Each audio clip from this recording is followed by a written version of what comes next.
Bonjour les amis, on se retrouve pour la recette du bœuf mijoté. Alors je l'ai appelé comme ça parce que je ne sais pas trop comment l'appeler. Je vais vous présenter les ingrédients de cette recette et après on va cuisiner tout ça ensemble avec Monsieur Bulle parce que c'est lui qui a l'habitude de faire cette recette.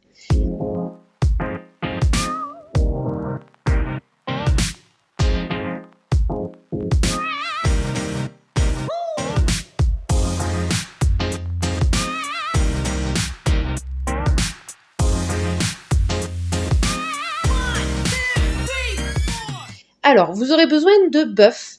Alors, c'est des parties... Alors, regardez pas la date, hein, parce que la date ne correspond pas. On le sort du congélateur.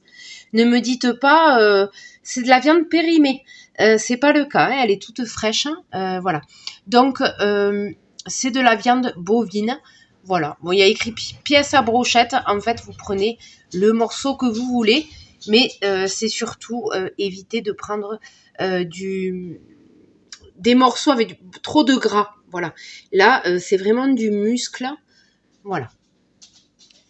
Ensuite, nous aurons besoin de bacon fumé, sachant qu'il n'y en aura pas trop besoin dans la recette. J'ai pas le nombre de tranches exactes, on verra tout à l'heure. De 3 gros oignons, de 4 gousses d'ail. On va avoir besoin de vin.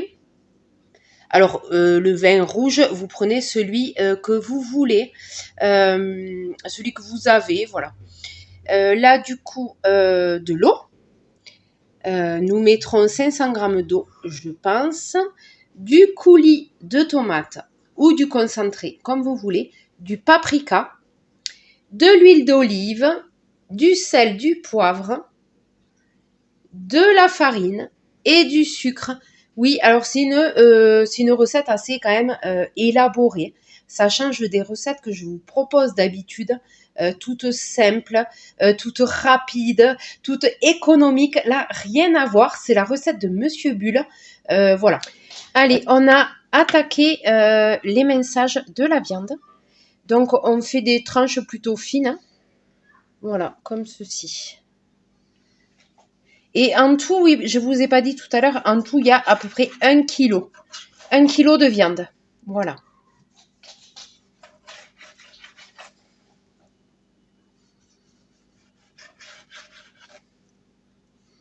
Ça fait des belles tranches.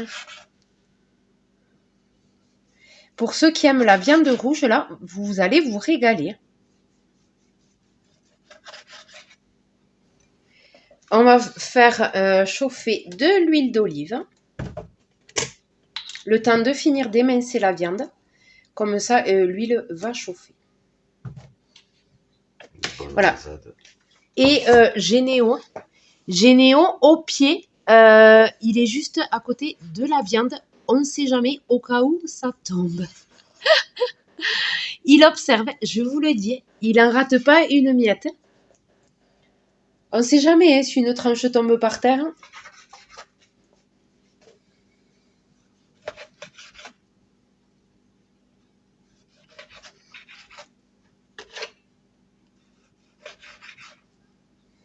Voilà. Oui, parce que l'assiette est bien au bord.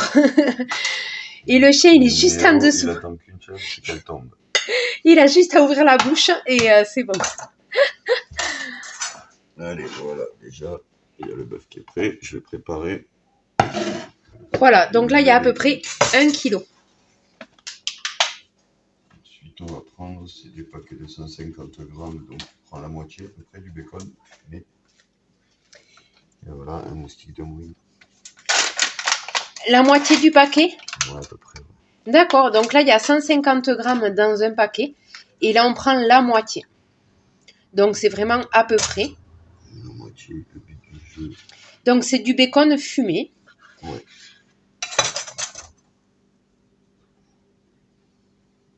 Voilà, après tu sépares les morceaux. Hop. Voilà, et moi, j'ai émincé les 3 oignons. Alors, moi, j'ai fait avec le Thermomix. Hein. J'ai fait 5 secondes, vitesse 5.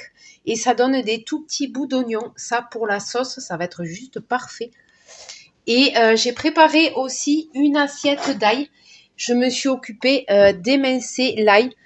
Voilà, je participe quand même à cette recette. Donc, j'ai émincé l'ail, voilà, l'équivalent de 4 gousses. Et j'ai fait avec le presse-ail. Voilà.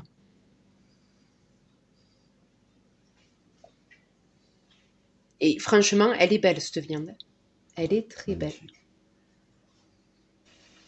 Donc, on a émincé toute la viande. Et là, on fait revenir le bœuf. On va dorer chaque côté du bœuf. Ok. On le fait dorer. Des deux côtés.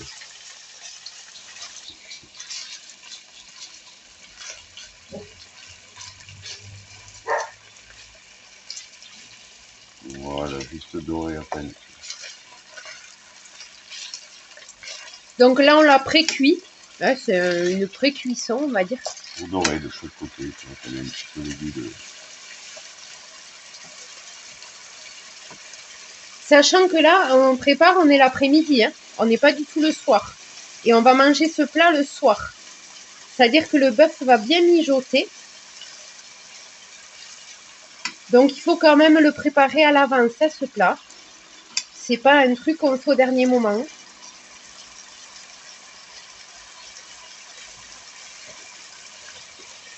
Allez, allez, hop.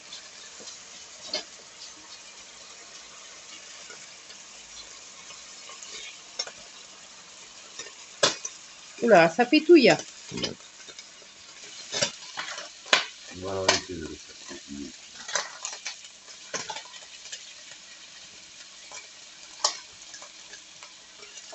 Voilà, donc on finit de faire tout le bœuf comme ça.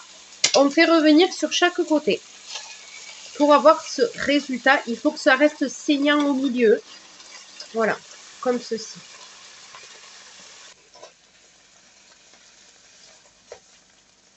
Voilà, donc là on finit de faire revenir le bœuf et on va faire revenir le bacon dans la même huile.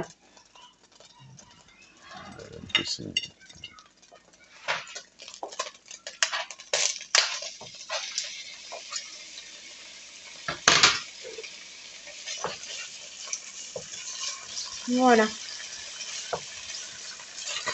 Donc dans l'huile et le jus de la viande. On ne change pas quand on fait tout là-dedans.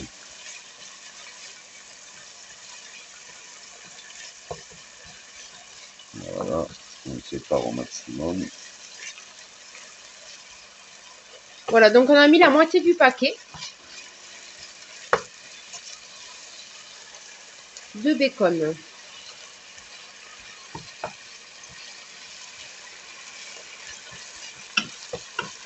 Je mets pas tout parce que c'est fort le fumet.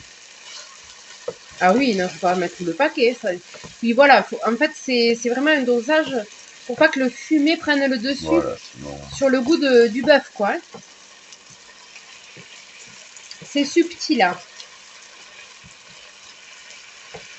Après, de toute façon, la cuisine, c'est une question d'équilibre. Hein. Faut que ce soit équilibré, quoi. C'est une 4 gousses? Oui. T'inquiète, elles sont condensées, elles sont collées. Il y a 4 gousses, oui. Allez, ça va être bon.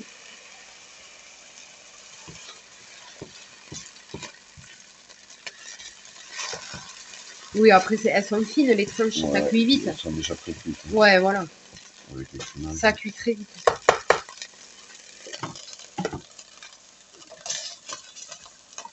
On pourrait presque la manger comme ça, la viande. Hein. Ceux qui aiment la viande rouge bien saignante. Qu'est-ce que tu veux un autre plat? Non, pas. Je vais la mettre là, mais il y a beaucoup de sang. Mais le sang... Non, t'inquiète, ah, je vais d'accord. après, je vais le sortir. Donc, on réserve le bacon. Là, on attaque l'oignon. C'est là tout un peu aussi. T'inquiète. Voilà, donc là, on vient faire revenir les oignons dans le jus avec l'ail.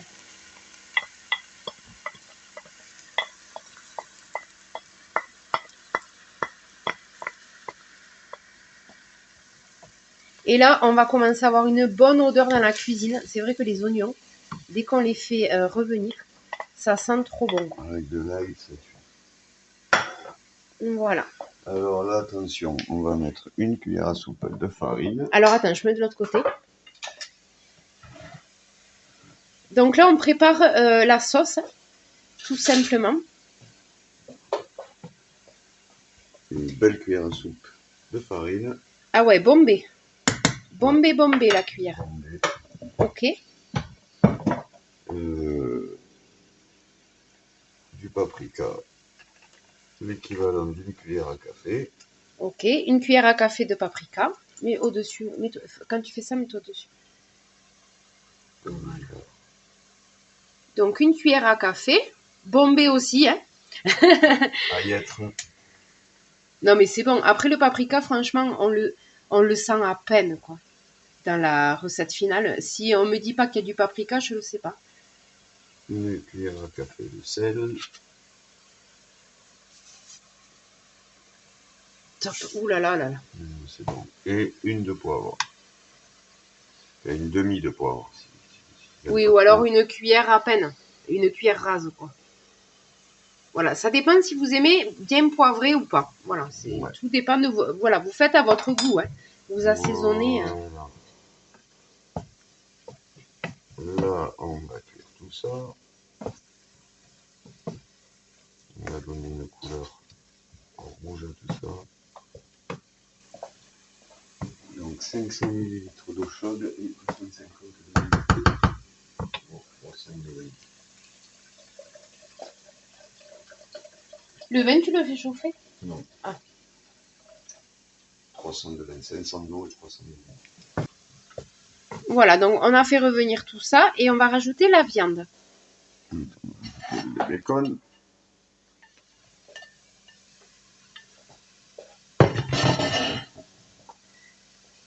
Mélanger un peu.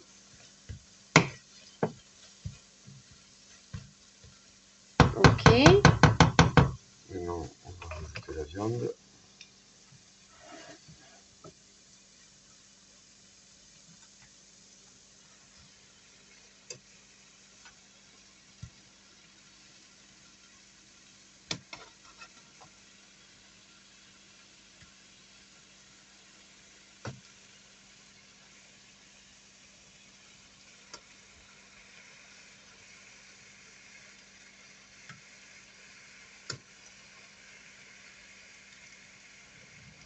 Voilà.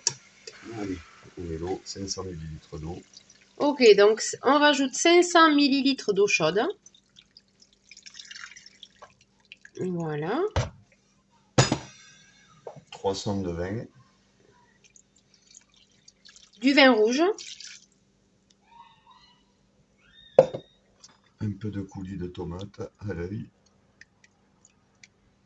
Hop. Une cuillère à café de sucre. De manière pour le coulis. C'est bon pour toi, c'est bon. Allez. T'étais lancé. Allez, on va sucrer tout ça. Ensuite, on va mélanger un peu. Et alors là, le plus important, c'est de couvrir et de garder toujours la viande immergée dans la sauce. On part pour 1h30 de cuisson. Il faut bien que la viande reste immergée. Voilà, sous l'eau. Donc 1h30. On va cuire à feu doux et couvert. En gardant le plat couvert. Voilà, et surtout la viande bien dans le jus. Voilà, ça va monter. Alors, c'est très important de laisser la viande dans le jus. Oui, sinon elle durcit. Voilà, c'est ce qui va donner le côté tendre à la viande. Donc, il faut bien qu'elle soit dans le jus. Et on va couvrir et on va laisser mijoter tout ça. Alors, on couvre combien de temps? On laisse le couvercle combien de temps? 1h30. 1h30, on laisse le couvercle. Ouais. Un peu d'eau. Voilà. Un peu de vin. Oh là là, ça sent bon. Ça y est, ça sent bon. Avec un bon petit Bordeaux 98. Hop. Voilà, donc si la viande n'est pas assez immergée, vous rajoutez un peu de liquide. vous rajoutez du vin. Alors nous, on prend un 98. Attendez, il y avait écrit quoi? Château Picoron 98, Côte de Castillon. Mais rassurez-vous, il est bon que pour la sauce. Voilà. Comme il est vieux, il a mal vieilli. Donc, on l'utilise en sauce. Voilà. Ne vous inquiétez pas. On ne jette pas du grand vin comme ça. Hein. Ça serait dommage. Voilà, il n'y a plus qu'à couvrir.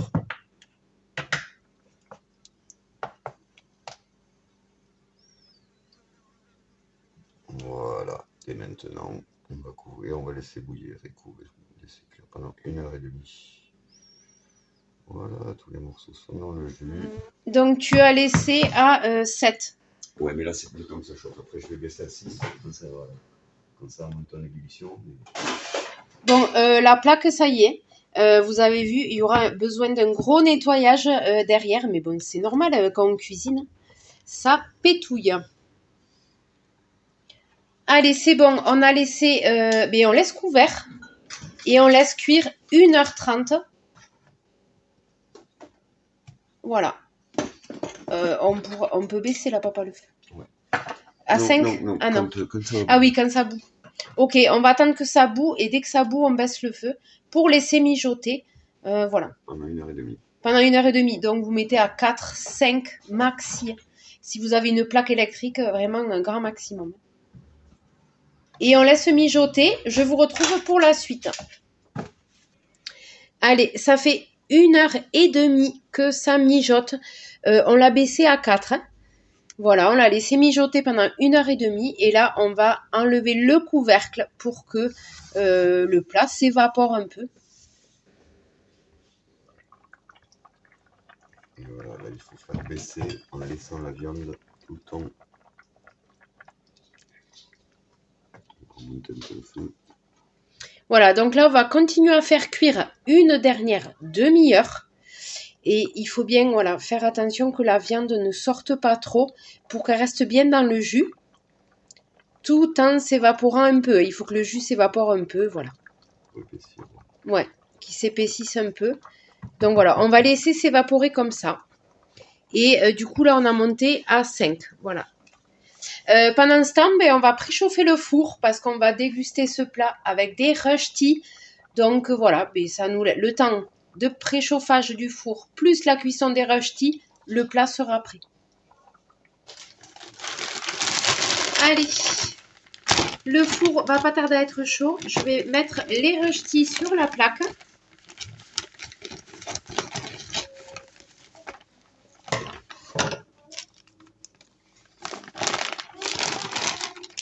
Les bons rösti. Ah, elle a sauté. Allez, c'est parti. Donc là, on les étale.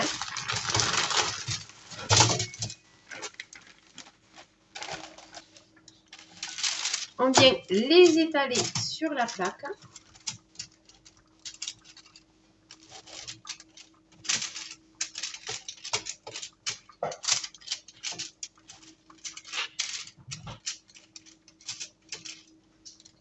Et il faut les enfourner à 220 degrés entre 18 et 20 minutes. Bon les amis, si vous voulez que votre mari vous cuisine ce petit plat, n'hésitez pas à partager cette vidéo, à lui partager cette vidéo. Comme ça lui enverra un message subliminal pour qu'il vous refasse cette recette. Bon, on va finir la cuisson et on se retrouve pour la dégustation. Je vous montre le résultat. Voilà les amis, on va passer à la dégustation. Je vais couper la viande, je vais vous dire, vous ne me voyez pas. Je vais découper la viande et je vais la goûter en direct avec vous. Je sens que, voilà, j'ai Monsieur Bulle qui est déjà en train de commencer la dégustation. Je peux vous dire qu'il se régale. Voilà. C'est parti. Et alors, et une odeur, rien que l'odeur, on n'a pas faim, rien qu'on sent, on a faim. Trop bon, ça sent trop bon. Allez, on y va. Oh là là, non mais il n'y a pas besoin du couteau. Elle se coupe comme du beurre, la viande. C'est un truc de fou. Oh là là là là, là.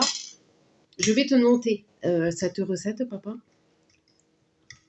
Elle est bien là. Mmh.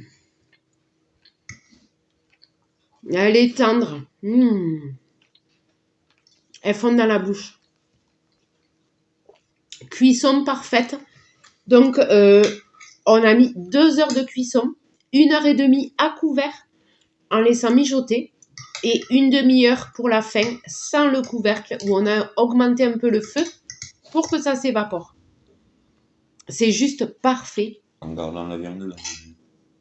Voilà, en gardant bien la viande à l'intérieur. Du liquide, de la sauce. Oh là là là là.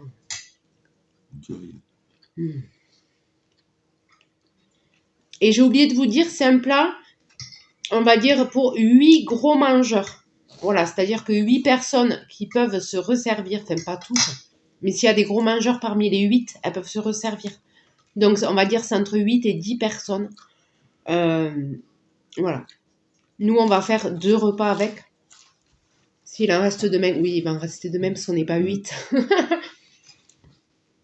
J'ai mon fils, ah là là. Les adolescents, qu'est-ce que ça mange? Il s'est pris déjà double dose là. Ah ouais. Voilà, donc accompagner des petits rösti. Alors vous pouvez l'accompagner de frites, de pommes rissolées, de riz, de pâtes, de ce que vous voulez. Voilà, vraiment. Ça va avec tout. Ouais.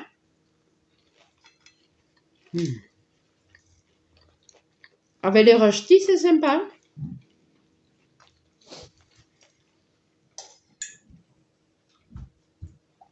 Sur ce, je vous laisse. N'hésitez pas à me dire ce que vous avez pensé de cette recette. Si vous avez envie de la faire, si vous allez la partager à votre chéri pour qu'il vous la fasse. C'est très intéressant. Et n'hésitez pas à liker, n'hésitez pas à commenter et n'hésitez pas à vous abonner si ce n'est pas encore fait. Moi, je vous laisse et je vous dis à très bientôt.